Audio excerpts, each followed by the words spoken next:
Bonjour tout le monde, j'espère que vous allez bien, j'espère que vous avez passé des bonnes fêtes de Noël.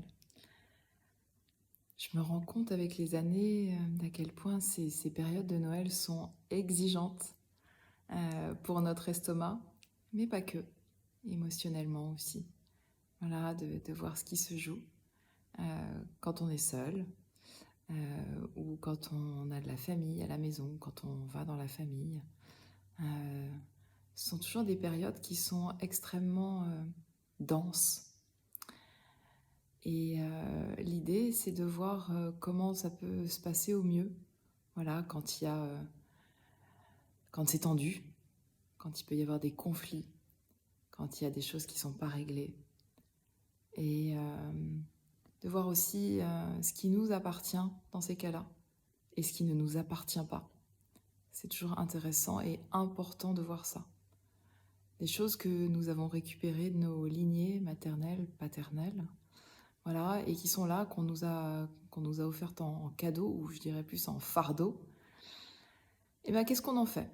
Voilà, est-ce qu'on les met au centre de la table en disant, bon bah voilà, ça c'est pas à moi, donc je le rends, ou je le dissous, ou je m'en débarrasse.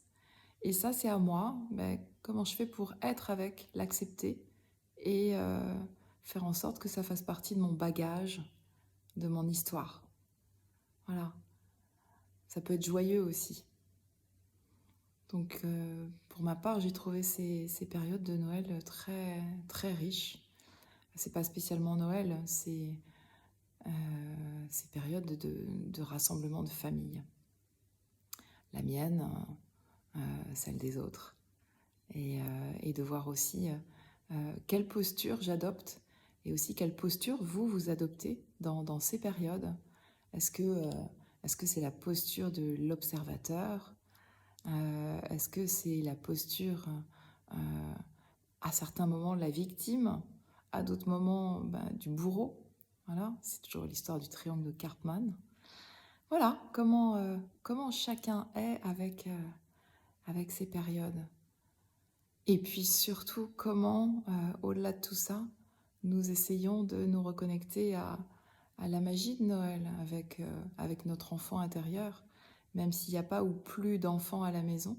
C'est vraiment comment je me connecte à mon enfant intérieur pour qui les lumières brillent, il y a le sapin, il y a la tente du Père Noël, il y a tout ça qui est bien dans nos souvenirs et qui peut être encore bien présent.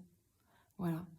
N'hésitez pas si vous avez envie de partager, vous, comment se sont passées ces fêtes de Noël, comment ça a été pour vous, facile, difficile, les deux, du et. Moi, j'aime bien parler du et, c'est pas toujours du ou, mais souvent c'est du et facile et difficile. Voilà, je vous souhaite une belle journée.